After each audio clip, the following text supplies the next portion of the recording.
Thank you mga kaibon, maraming salamat po. Welcome back sa YouTube channel natin mga kaibon. Kumusta po kayong lahat? For today's video, sasagot ulit tayo ng katanungan po ng mga kaibon natin. Ito po yung unang tanong sa akin ng kaibon natin. Ang tanong, paano po kapag ang hen labas ng labas habang naglilimlim, lalo na kapag naririnig ako na andyan? Okay lang ba yon? Hindi pa sila nagkaka-inakay pero bala ko lagyan ng fertile egg, kaso naisip ko baka di maglimlim ang hen. Mga kaibon, disclaimer lang po, ang isi-share ko dito ay base lamang ito sa kaalaman ko at karanasan ko po sa pag-alaga po ng mga ibon. Sa tanong sa atin ng kaibon natin, paano kapag ang hen daw labas ng labas habang naglilimlim? So itong kay bossing, hindi pa daw nagkakaroon ng inakay pero balak daw niya lagyan ng fertile egg, kaso naisip daw niya baka di maglimlim ang hen. So mga kaibon, sa ganitong klase na for example, yung breeder po ninyo merong itlog tapos naglilimlim tapos labas ng labas, okay lang naman yung paglabas-labas ng hen. Dahil ako po, base sa karanasan ko, meron po ako ditong isang breeder na talagang ibang-iba sa lahat. Yung breeder ko na yan, kapag may itlog, palagi din siyang nasa labas. Halos bihira mo rin makita doon sa loob na naglilimlim, palagi din siyang nasa labas. Pero pagdating naman sa breeding, yung mga itlog po nila fertile naman at napipisa, wala naman pong naging problema kahit palabas-labas siya. Siguro malakas lang po ang pakiramdam niya at alam niya kung anong temperatura ng init lang ang kinakailangan ng itlog para ito ay ma-fertile at mapisa. Kakaiba yung breeder ko na ito sa lahat po ng naging breeder ko mula pa po sa simula na nag-alaga ako. Ito kasing breeder kong to, laging nasa labas, pero pagdating sa breeding goods naman, yung ibang breeder ko talagang kapag naglimlim, bihira mo makita sa labas. So dito kay madam, okay naman yung palabas-labas. Ang problema lang kung mahina naman yung pakiramdam niya na sa ginagawa niya, hindi ma-fertile yung mga itlog at hindi rin mapisa dahil sa ginagawa niya. Dapat kagaya ng breeder natin na isa, alam ng breeder kong yung kung ilang temperatura lang siguro ang kinakailangan ng init ng itlog para ma-fertile at mapisa. So kung hindi pa po yan nagkakaroon ng inakay pero naglimlim din yan, hindi naman nagkaroon pa ng fertile na itlog, so wag mo pong lagyan siguro ng fertile egg, baka masayang. Kasi kung ganun din naman ang gagawin niya, so hindi rin po yan mapipisa, hindi rin kahit nasabihin mong fertile yan, kung palabas-labas yan, hindi matutuloy yung pagka-fertile niyan, mauuwi sa sira ng itlog. Kumbaga, mabubugok yan, tapos hindi naman mapipisa yan kung ganun pa rin ang gagawin niya. Kaya sayang kung lalagyan mo ng fertile egg.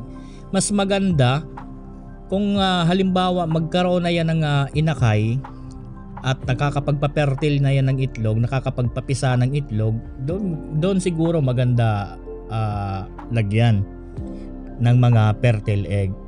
So kung hindi pa naman yan nakakapagpapisa, hindi pa naman nakakapagpa-fertile, wag muna, baka masayang lang yung mga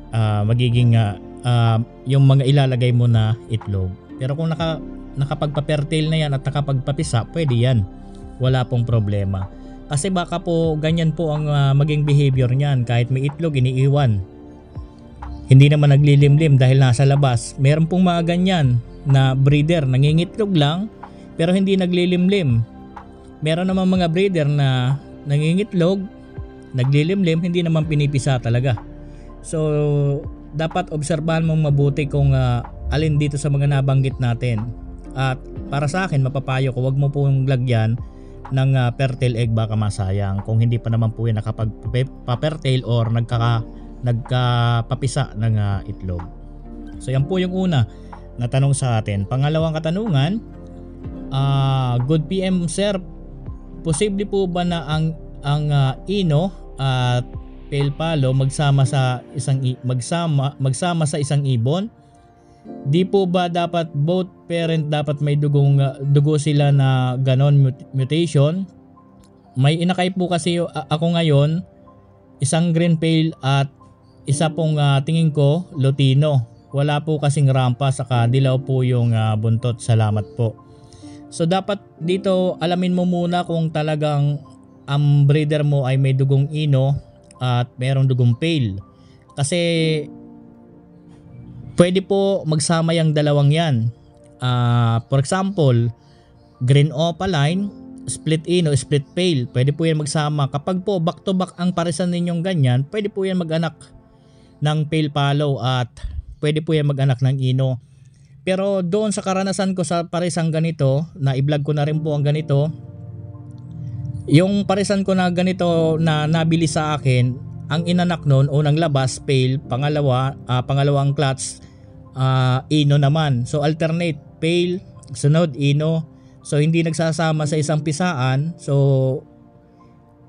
ngayon, baka po dyan sa parisan mo is nagsama sa isang pisaan, mas maganda ma-identify mo talaga kung ino ba talaga yan na nilabas na green series.